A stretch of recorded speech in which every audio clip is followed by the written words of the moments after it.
Jangan angkat telepon jam pukul 2.34. Telepon itu berdering 3 kali sebelum aku mengangkatnya. Padahal aku yakin, aku sudah mencabut kabelnya sejak sore. Aku masih ingat jelas jam di dinding kamar menunjukkan pukul 2.34 ketika layar ponsel menyala sendiri di atas meja. Tidak ada nama penelepon. Hanya tulisan, unknown. Aku mengangkatnya karena satu alasan bodoh. Aku pikir itu alarm rusak. Yang terdengar di seberang bukan suara manusia. Bukan juga statis. Hanya tarikan napas pelan, seperti seseorang menempelkan mulutnya terlalu dekat ke mikrofon. Lalu sambungan terputus. Aku tidak tidur lagi malam itu. Dan itu baru permulaan. Namaku Adi, 31 tahun.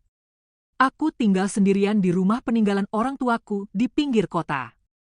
Rumah ini tidak besar, tapi tua. Temboknya tebal, langit-langitnya tinggi, dan suara di dalamnya selalu terdengar lebih jelas dari seharusnya.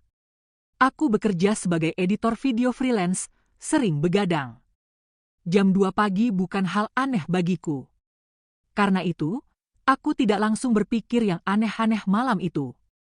Aku hanya kesal. Aku memeriksa ponsel. Tidak ada log panggilan. Seperti panggilan itu tidak pernah terjadi. Aku mencabut charger, mematikan ponsel, dan mencoba tidur. Sekitar 10 menit kemudian, aku mendengar bunyi pintu depan.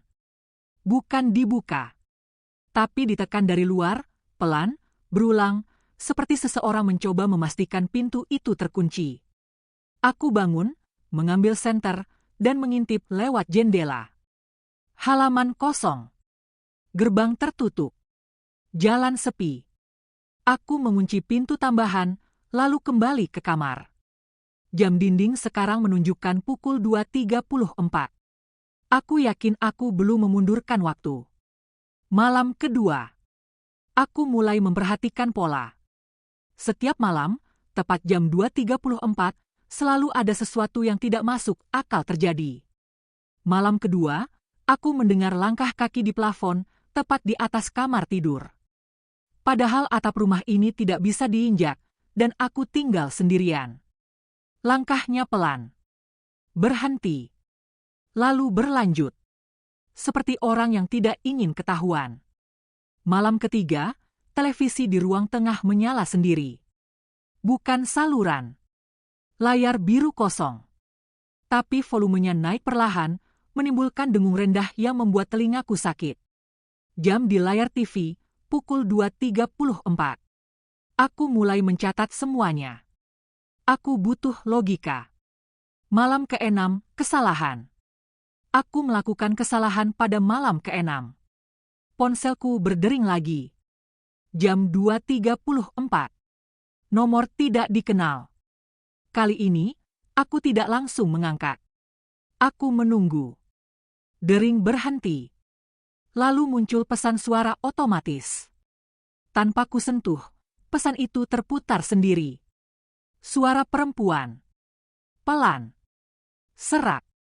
Adi, pintunya kebuka. Aku mengenali suara itu. Itu suara ibuku. Ibuku sudah meninggal 4 tahun lalu. Aku menjatuhkan ponsel. Seluruh tubuhku dingin. Aku ingin meyakinkan diri bahwa ini hanya rekaman lama, tapi ibuku tidak pernah memanggil namaku dengan nada seperti itu. Dan ibuku selalu mengetuk pintu. Tidak pernah bilang pintu terbuka. Dari arah ruang tengah, aku mendengar bunyi engsel pintu. Ruang tengah. Aku berdiri lama di depan pintu kamar sebelum akhirnya keluar. Lampu ruang tengah mati. Hanya cahaya dari dapur yang menyala redup. Di depan pintu utama, keset bergeser. Padahal aku ingat posisinya lurus. Udara terasa lembab. Bau tanah basah tercium jelas, seperti setelah hujan, padahal sudah seminggu tidak hujan. Jam dinding di ruang tengah berhenti di pukul 2.34. Lalu ponselku berdering lagi. Kali ini dari dalam rumah. Aku melihat ke arah dapur. Di sana, berdiri sosok perempuan, membelakangiku. Rambutnya panjang, Kusut. Punggungnya sedikit membungkuk. Dia tidak bergerak. Dengan suara yang sangat pelan, dia berkata, "Kamu telat pulang." Aku tidak bisa bergerak. Kaki dan tanganku mati rasa. Perempuan itu menoleh. Wajahnya mirip ibuku. Tapi matanya salah. Terlalu kosong. Dan senyumnya tidak pernah dimiliki ibuku. Lampu dapur mati. Pagi yang tidak selesai. Aku ditemukan tetangga pagi harinya, duduk di teras, memeluk ponsel yang mati total. Aku tidak ingat bagaimana aku bisa sampai di sana. Aku dibawa ke rumah sakit. Dokter bilang aku kelelahan. Stres. Aku pindah sementara ke rumah teman. Masalahnya, kejadian itu tidak berhenti. Di rumah teman pun, setiap jam 2.34, aku menerima notifikasi kosong. Jam digital berhenti sebentar. Dan selalu ada suara langkah di dekat pintu. Temanku mulai mendengarnya juga. Sekarang, aku menulis ini di siang hari. Tapi jam di laptopku terus salah. Setiap kali aku cek ulang, angkanya kembali ke pukul 2.34 sebelum berubah normal. Aku sadar sesuatu. Ini bukan tentang rumah. Bukan tentang ponsel. Ini tentang aku yang pernah membuka pintu malam itu. Entah pintu apa.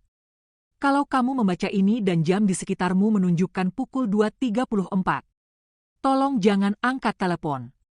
Dan kalau kamu mendengar suara orang yang kamu kenal berkata pintunya terbuka, pastikan itu bukan pintu milikmu. Pukul 2.34. Aku berhenti menghitung hari sejak kejadian itu. Karena setiap kali aku mencoba memastikan tanggal, jam di perangkat apapun yang kugunakan selalu meloncat sebentar ke pukul 2.34, lalu kembali normal. Seperti peringatan. Atau tanda bahwa sesuatu masih menunggu. Aku tinggal di rumah Dimas, temanku sejak kuliah. Dia tahu aku trauma, tapi tidak tahu detailnya. Aku tidak berani cerita semuanya. Terlalu tidak masuk akal.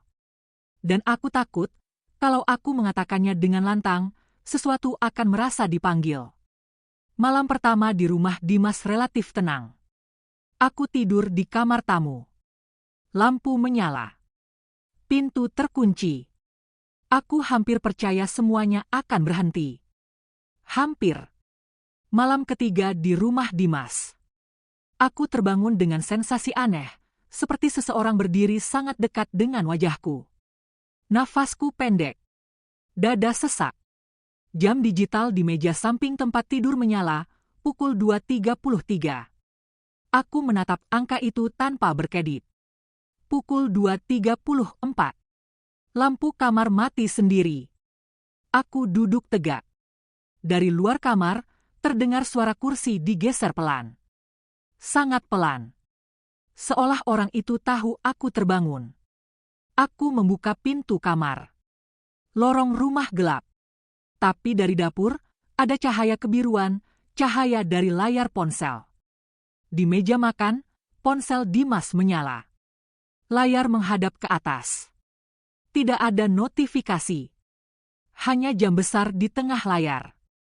Pukul 2.34. Lalu terdengar suara dari ponsel itu. "Adi, kamu di mana?" Itu suaraku sendiri. Aku mundur. Kakiku membentur dinding. Ponsel itu mati seketika. Lampu menyala kembali. Dimas keluar dari kamarnya, mengucek mata. "Kenapa kamu teriak?" Aku baru sadar, aku memang berteriak. Aku tidak menjawab. Aku tidak bisa. Efeknya menyebar.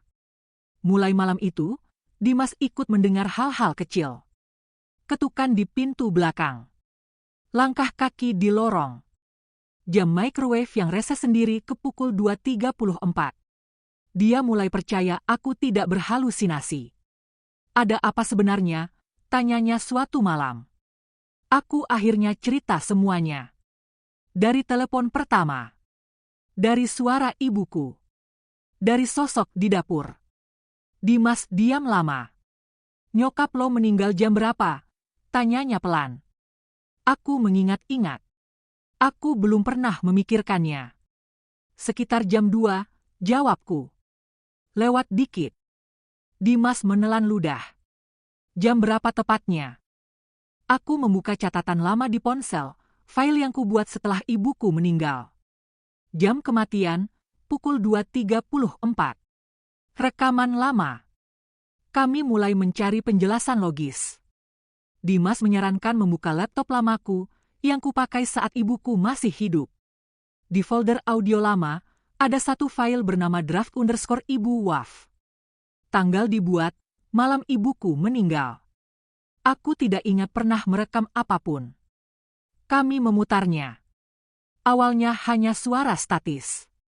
Lalu suara tangis pelan. Dan kemudian suara ibuku, lemah, terputus-putus. Adi, kalau ibu telepon, jangan diangkat ya. Aku menutup mulut.